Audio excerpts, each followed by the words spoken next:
नमस्कार, आप देख रहे हैं न्यूज इंडिया। आपके साथ मैं दीपिका सिंह। तो राम नगरी अयोध्या एक बार फिर से नया रिकॉर्ड बनाने के लिए आज तैयार है। आपको सीधे लिए चलते हैं इस वक्त अयोध्या में। तमाम चीजें आप देखिए, तमाम लोगों को आप देखिए। ये सीधी तस्वीरें हैं अयोध्या की, जहां लोग इंतजार कर रहे हैं शाम ढलने का। जिस वक्त आपको बता दें कि दिव्य रोशनी से जगमग होगा अयोध्या। दीपोत्सव का आयोजन किया जा रहा है और हर साल आपको बता दें कि अयोध्या नित्य नए रिकॉर्ड बनाता है। देखिए, तमाम जो माननीय अतिथि हैं पहुंच गए हैं, राजनायक पहुंचे हुए हैं, उनसे मुलाकात होगी। हम तस्वीरें आप तक साझा कर रहे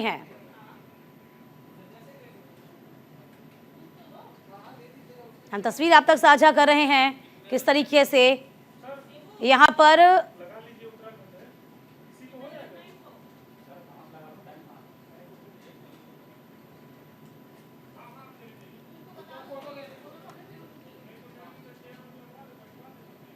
दीपोत्सव की भव्य तैयारी है। और इसी के साथ देखिए, वो मंच भी सज गया है, जिसे मंच से संबोधित किया जाएगा योगी आदित्यनाथ के द्वारा।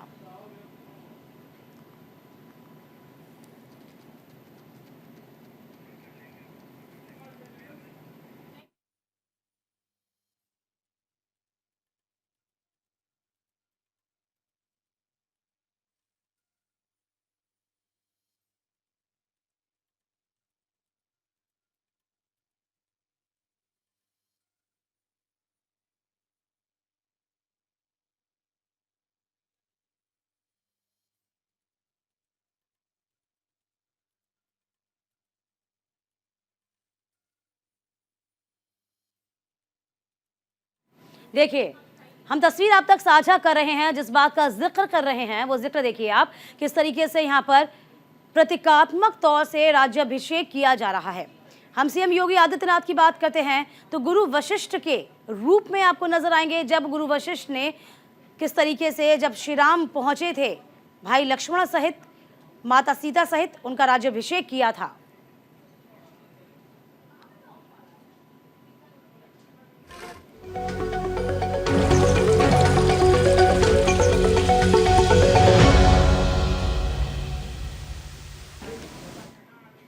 चलिए, एक बार फिर से आपका स्वागत है देवभूमि में। आपके साथ में दीपिका सिंह। चलिए करते खबरों की शुरुआत। केदारनाथ धाम में तेज बर्फबारी हो रही है। आपको बता दें कि शीत लहर चलने से धाम में कड़ाके की इस वक्त ठंड पड़ रही है। केदारनाथ में अधिकतम पारा -4 है, न्यूनतम पारा -7 तक पहुंचा है।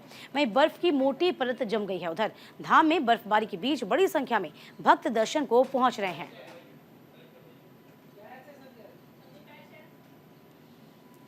तस्वीर जरा देखिए आप केदारनाथ की, बद्रीनाथ की, जहां पर लगातार बर्फबारी पड़ रही है। लेकिन ये बर्फ भी तमाम जो श्रद्धालु हैं उनमें उत्साह का संचार कर रही है। कुछ ही वक्त बाद बद्रीनाथ और केदारनाथ बाबा के कपाट बंद हो जाएंगे। तमाम जानकारी के साथ संजय, हमारे संवाददाता, इस वक्त फोन लाइन पर बने हुए हैं। संजय, देखिए किस तरीके से जो तापमान है वो माइनस में जा रहा है, लेकिन बावजूद इसके श्रद्धालुओं की जो भक्ति है वो कम नहीं हो रही है। फिलहाल मौसम विज्ञान क्या कह रहा है इस बारे में?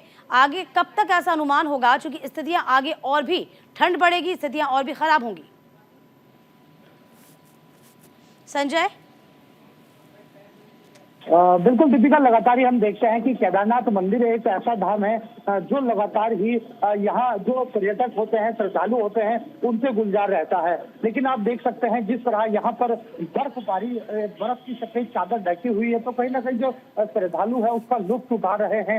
हालांकि इसको लेकर जहाँ हंसी वादियों का लुत्फ भी उठा रहे हैं, साथ ही साथ ठंड में भी इजाफा हो रहा है। हालांकि अगर श्रद्धालुओं की बात की जाए तो श्रद्धालु लगातार ही, श्रद्धालुओं की संख्या में भी इजाफा हो रहा है। सुरक्षा के भी कड़े इंतजाम किए हैं। लेकिन कह सकते हैं कि बाबा के कपाट बंद होने से पहले जो श्रद्धालु है वो लगातार यहाँ धाम पर पहुंच रहे हैं। जी देखिए, कब तक कपाट बंद होगा इस बारे में भी जानकारी दीजिए। और क्या अब संख्या जो है श्रद्धालुओं की वो कम हुई है क्या?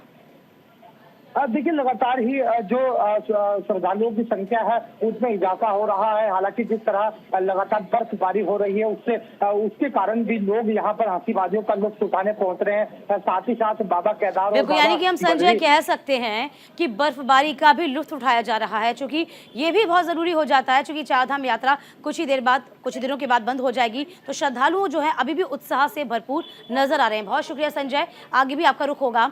फिलहाल देखिए -12 हो गया है, लेकिन सैलानी भी आ रहे हैं, श्रद्धालु भी हो रहे हैं, बाबा के दर्शन करने के लिए केदारनाथ पहुंच रहे हैं, बद्रीनाथ धाम पहुंच रहे हैं। इधर उत्तर प्रदेश सिंचाई विभाग के अधिकारियों ने हरिद्वार की विश्व प्रसिद्ध हर की पैड़ी पर पहुंचकर गंगा की साफ सफाई की है और स्नान करने आ रहे श्रद्धालुओं से गंगा को मैली न करने की अपील की और साथ ही साफ सफाई का विशेष ख्याल रखने के संदेश भी दिए। इस दौरान उत्तर प्रदेश सिंचाई विभाग के आला अधिकारी सहित कर्मचारियों में भारी संख्या में मौजूद रहकर मां गंगा की सफाई और गंगा में पड़े पुराने वस्त्रों और कूड़ा करकट को साफ किया।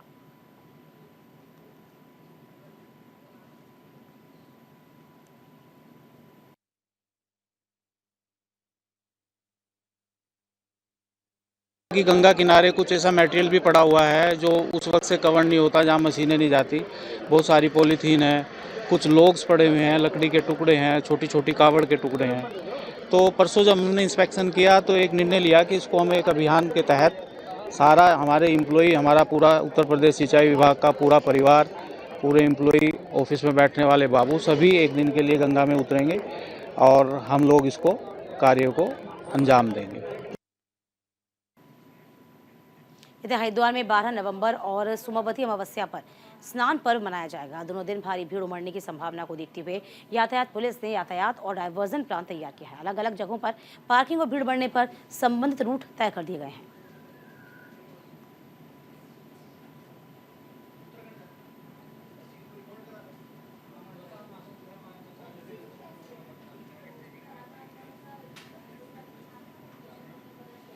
चंपावत में वन विभाग ने उत्तराखंड के नेपाल सीमा से लगे सीमावर्ती वन क्षेत्र में विशेष अभियान चलाया और इसी के तहत सभी उल्लू बाहुल्य क्षेत्रों में वन विभाग के कर्मचारी दल बनाकर गश्त कर रहे हैं।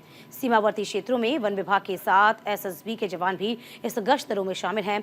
तराई पूर्वी वन विभाग के एसडीओ संतोष पंत ने जानकारी देते हुए बताया है कि ऐसे अवैध शिकारियों पर शिकंजा कसने के लिए विभाग ने प्लान तैयार किया है। इसके तहत अपराध में शामिल लोगों के खिलाफ सख्त कानूनी कार्रवाई की जाएगी।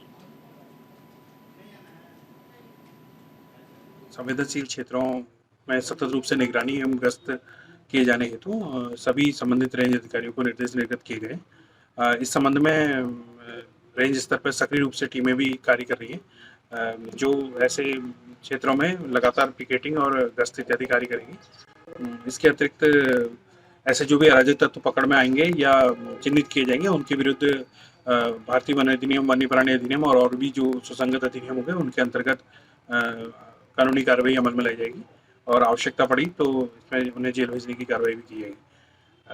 पुनः आज त्योहारी सीजन के अवसर पर वन विभाग आप सभी से निवेदन करता है कि वन विभाग को जो अपेक्षित सहयोग हो कृपया प्रदान करें और अनावश्यक रूप से वन क्षेत्र में प्रवेश न करें, ताकि किसी प्रकार की जान माल की हानि को होने से भी बचाया जा सके। इधर मसूरी में भी उल्लू की तस्करी को रोकने के लिए वन विभाग के द्वारा रेड अलर्ट जारी हुआ है। रात में गश्त को और बढ़ा दिया गया है। आपको बता दें कि वन विभाग की ओर से सभी कर्मचारियों की छुट्टियों को रद्द कर दिया गया है और सभी को वन में निगरानी बनाए रखने के साफ निर्देश दिए गए हैं।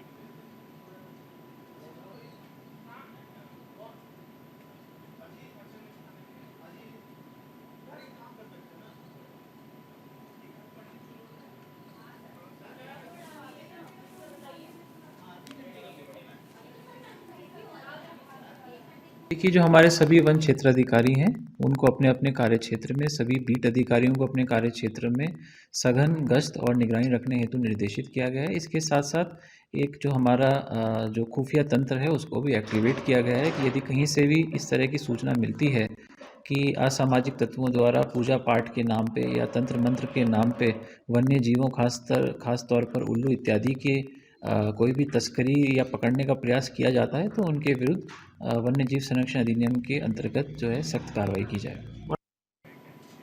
नैनीताल हाईकोर्ट ने सांसद निधि से विकास कार्यों की संशोधित सूची के अनुसार भुगतान करने को लेकर पिथौरागढ़ चंपावत से पूर्व राज्यसभा सदस्य महेंद्र सिंह मेहरा की याचिका पर सुनवाई की। कोर्ट ने उन्हें इस मामले में प्रति शपथ पत्र पेश करने के लिए कहा। याचिकाकर्ता ने कहा कि विकास कार्यों की संशोधित सूची के अनुसार विकास कार्यों का भुगतान कराया जाए।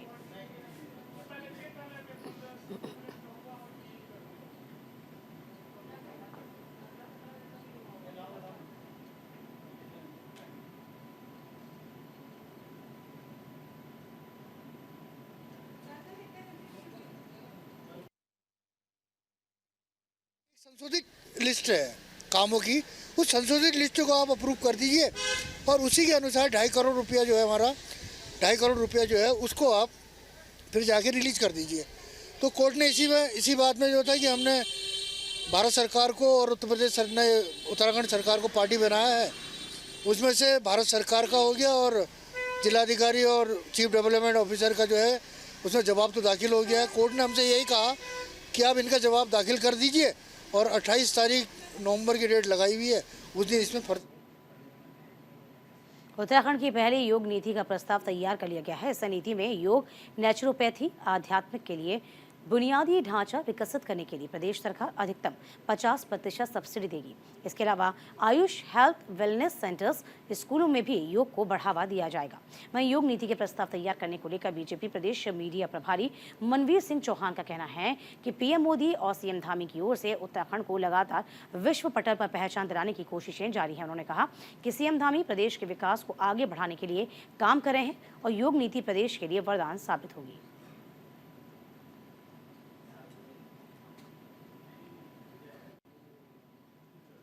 निश्चित रूप से जिस प्रकार से हमारे मुख्यमंत्री माननीय पुष्कर सिंह धामी जी दिन रात टेढ़ी चोटी का जोर लगाकर पूरी अथक मेहनत से प्रदेश के अंदर देश ही नहीं विदेश से भी निवेश लाने का प्रयास कर रहे हैं। और मुझे लगता है जो 8-9 दिसंबर को हमारा प्रस्तावित ग्लोबल इन्वेस्टर समिट है, वो जो 2.5 लाख करोड़ का लक्ष्य रखा गया है, उससे कई ज्यादा हम उस लक्ष्य से पार करने वाले हैं।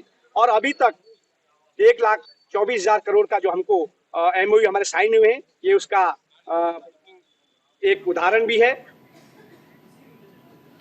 लक्सर जमदग्नि पब्लिक स्कूल में वार्षिक उत्सव कार्यक्रम का आयोजन हुआ। कार्यक्रम में मुख्य अतिथि के तौर पर हरिद्वार सांसद डॉक्टर रमेश पोखरियाल निशंक शामिल हुए थे। इस दौरान निशंक ने बच्चों के द्वारा बनाए गए प्रोजेक्ट की तारीफ की, साथ ही उन्होंने बच्चों का हौसला भी बढ़ाया। सर्वश्रेष्ठ आने पर उन्हें संसद भवन ले जाने की बात भी कही।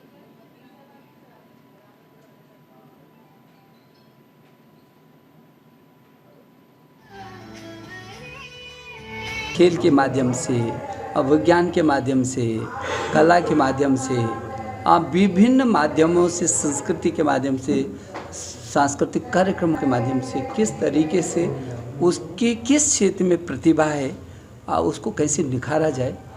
तो मैं शुभकामना देता हूं कि आज राज्य स्थापना दिवस के अवसर पर जबकि हम 23 वर्ष पूरे कर रहे हैं, 24वें वर्ष में प्रवेश कर रहे हैं, ऐसा जो ये नवोदित राज्य है, युवा राज्य, आज जो पूरी दुनिया के लिए एक आकर्षण का गंतव्य रहता है, चाहे यहाँ की संस्कृति हो, चाहे यहाँ का पर्यटन हो, चाहे धार्मिक पर्यटन हो, चाहे योग हो, चाहे आयुर्वेद हो, पूरे विश्व की नज़रें मेरे उत्तराखंड पर रहती हैं। इधर लक्सर में कुम्हारों ने पूरे साल मेहनत कर मिट्टी से तरह तरह के दिए, देवी देवताओं की मूर्तियां और कई प्रकार की मिट्टी के बर्तन बनाए हैं। लेकिन इस बार बाढ़ और डेंगू के प्रकोप से कुम्हारों की दिवाली मानो फीकी नजर आ रही है। कुम्हारों से हमारे सहयोगी जसवीर सिंह ने ग्राउंड जीरो से कुम्हारों से खास बातचीत की। बनाकर दिए मिट्टी के, जरा सी उम्मीद पाली है, ऐ लोगों मेरी मेहनत भी खरीदो, मेरे घर भी दिवाली है। ये मर्म अपील है उन कुम्हारों की जो मिट्टी के कारीगर हैं और इस बार बाजार में उन्होंने हैंडमेड यानी अपने हाथ से बनाए मिट्टी के बर्तन और दिए उतारे हैं। लेकिन कितना रिस्पॉन्स उन्हें मिल रहा है, चूँकि बाजार में चाइनीज़ और दूसरा माल भी काफ़ी है, इसके मुकाबले उनकी मेहनत कितना रंग लाती है देखने वाली बात है। बात कर लेते हैं कुछ यहाँ जो दुकानदार हैं और ग्राहकों से बात करेंगे। आपका नाम क्या है? वंदना जी, मिट्टी के दिए आपने लगा रखे हैं और पहले भी मिट्टी का जो कारोबार है आपका गांव चलता था, अब यहाँ इस बार बाजार में कैसा रिस्पांस मिला? कुछ लोग आ रहे थोड़े बहुत? अभी तक सही है, अभी तक नहीं आया। इस बार तो कैसे ये हल्का है, बहुत हल्का है, तो इसकी क्या वजह हो रही है? मतलब क्यों नहीं आपका सामान खरीदे लोग? आपने तो बहुत मेहनत की है। हाँ मम्मी से पूछ लो। क्या मतलब बाजार में दूसरा माल है क्या? बाजार में 2 आइटम हो गए ना, अब सब चाइनीज माल खरीदते हैं। चाइनीज माल खरीद रहे हैं, हाँ, मिट्टी का बहुत कम लेते हैं। मिट्टी का माल बहुत कम लेते हैं। मेरा नाम प्रकाश है जी। प्रकाश? हाँ जी। प्रकाश जी, आप कौन से गांव के रहने वाले हैं? गांव बस यहीं रहे लक्सर में, अब तो नहीं, पहले मुजफ्फरनगर के रहने वाले। मुजफ्फरनगर से आए थे? हाँ जी। तो अभी यहाँ आप इसके और ब्रिज के नीचे अपनी दुकान लगाई हुई है, आपके पास क्या क्या माल है? माल सारा है जी मेरे पास में, छोटा भी और बड़ा भी, घड़े भी, करवे भी, सब कुछ है। और दिए भी हैं? और दिए भी हैं। तो दिवाली पे क्या उम्मीद है, इस बार कितना माल निकल जाएगा, कैसा लग रहा है? भगवान जो भी करेगा ठीक करेगा, परमात्मा वे भी ठीक ही परमात्मा करेगा। जो करेगा। हाँ। लेकिन ज़्यादा भीड़ नहीं है आपके पास, ग्राहक कम आ रहे हैं, उम्मीद है अभी? हाँ, उम्मीद पूरी है जी। पूरी उम्मीद है ऊपर वाले से कि कहीं ना कहीं ग्राहक आएंगे। तो कहीं ना कहीं इस बार भी कुम्हारों की दिवाली फीकी नज़र आ रही है। इस साफ तौर पे कह रहे हैं कि उनकी मेहनत अगर नहीं निकली तो कम से कम इतना तो हो जाए कि जो माल उन्होंने बाजार में उतारा वो बिक जाए, ताकि वो खड़े हो सके, नहीं तो उन्हें कहीं ना कहीं काफ़ी नुकसान उठाना पड़ेगा। Jaspreet Singh, news India, Laksar. देश भर में दिवाली की धूम है, वहीं लक्सर में दूसरी ओर डेंगू का प्रकोप भी जारी है। लगातार डेंगू के मामले बढ़ रहे हैं, जिसके चलते दिवाली पर उसका असर पड़ रहा है। इसी को लेकर हमारे सहयोगी जसवीर सिंह ने भी दुकानदारों से खास बातचीत की है।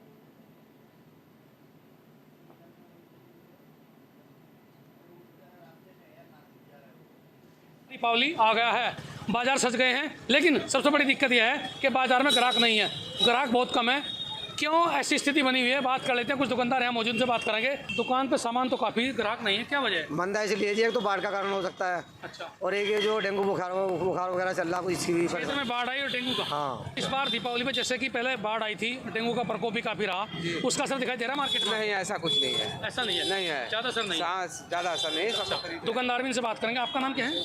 रोहतास जी। रोहतास जी, कैसी ग्राहकी है, ग्राहक कैसे आ रहे हैं? ग्राहक फिलहाल तो कम है जी, कम है ग्राहक। हाँ जी। यानी वो पहले वाली बात नहीं है? पहले वाली बात नहीं है। आपकी दुकान ग्राहकी कैसी है? ग्राहक की स्थिति बहुत कमजोर है, फसल मरने के कारण ग्राहक बहुत कम पड़ रहा है।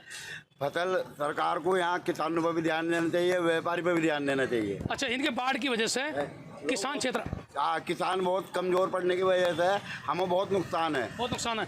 इस बार डेंगू का प्रकोप भी बता रहे, कुछ दुकानदार कह रहे हैं कि बीमारी का भी प्रकोप बहुत ज्यादा चल रहा है, बुखार बीमारी खांसी वगैरह खूब चल रही है। इस वजह से ग्राहकी कम है। ग्राहकी कम तो फीकी रहेगी दिवाली? फीकी रहेगी दिवाली, 100% फीकी रहेगी। आपने काफी सामान लगा, क्या लग रहा है कि निकल जाएगी उस लागत? अब देखते हैं शाम तक, कल 2-3 दिन तक क्या होता तो है। दुकानदार उम्मीद लगाए बैठे हैं इस वर्ष कि साफ ग्राहक आए, उनकी दुकानों पर सामान खरीदें। देखने वाली बात होगी दिवाली कैसी रहेगी व्यापारियों की। Jaspreet Singh, news India, Laksar.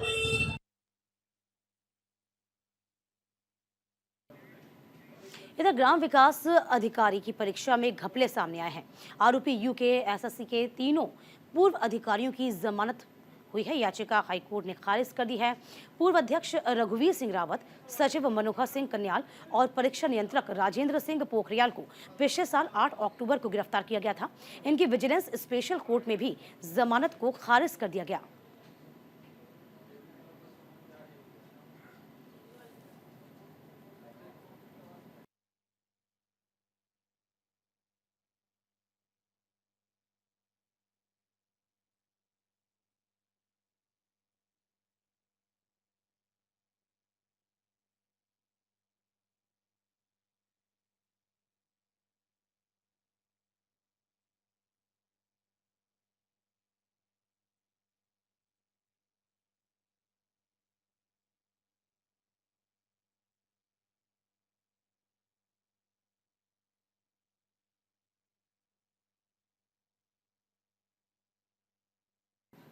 राज्य स्थापना दिवस के मौके पर प्रशासन ने लक्सर विकास खंड कार्यालय में विशेष चिकित्सा शिविर का आयोजन किया है। शिविर का शुभारंभ एसडीएम गोपाल सिंह चौहान ने रिबन काटकर किया। इस मौके पर उन्होंने कहा कि हमें अपने स्वास्थ्य का विशेष तौर पर ख्याल रखना चाहिए, जरा सी लापरवाही व्यक्ति को भारी पड़ सकती है। इस मौके पर कार्यक्रम में आए लोगों ने अपना ब्लड प्रेशर, ब्लड शुगर आदि की जाँच कराई। इस मौके पर डॉक्टरों ने 200 से अधिक मरीजों के स्वास्थ्य का परीक्षण किया है। इस मौके पर कृषि और गन्ना विभाग की ओर से भी स्टॉल लगाए गए, लोगों को विभाग की जानकारी दी गई।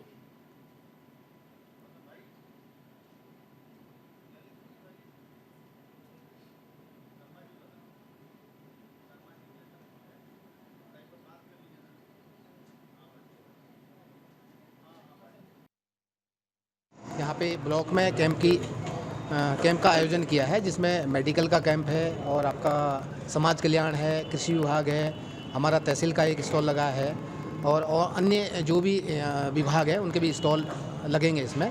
तो उसको लेके हमने एक कैंप यहाँ लगवाया है ताकि जो स्थानीय स्तर पे हैं, जो आसपास के लोग हैं, इसका लाभ उठा सकें। स्वास्थ्य शिविर का आयोजन किया गया है, जिसमें कि बीपी, शुगर एवं जितनी भी हमारी मौसमी बीमारी हैं उनके बारे में जानकारी दी जा रही है तथा उनका निदान दिया जा रहा है। अभी तक हमारे यहाँ पर 17-18 पेशेंट आ चुके हैं आधा घंटे के अंदर, तो अच्छा रेस्पॉन्स रहा है काफ़ी।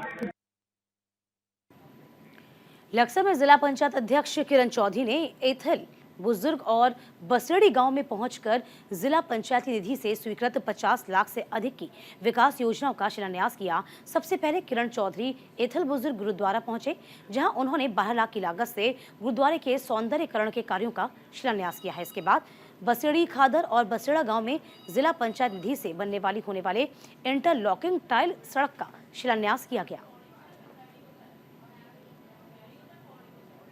हम भारतीय जनता पार्टी के लोग हैं। हम वादे पर नहीं, हम काम पे विश्वास करते हैं। हम काम करने वाले लोग हैं। आप जिला पंचायत का काम पूरे जिले हरिद्वार में जाके देखिए तो एक इतिहास बदलता नजर आएगा।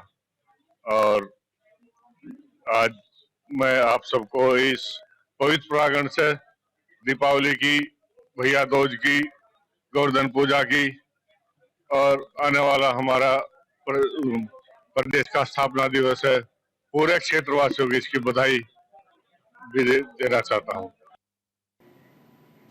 और इसी के साथ इस बुलेटिन में अभी के लिए बस इतना ही।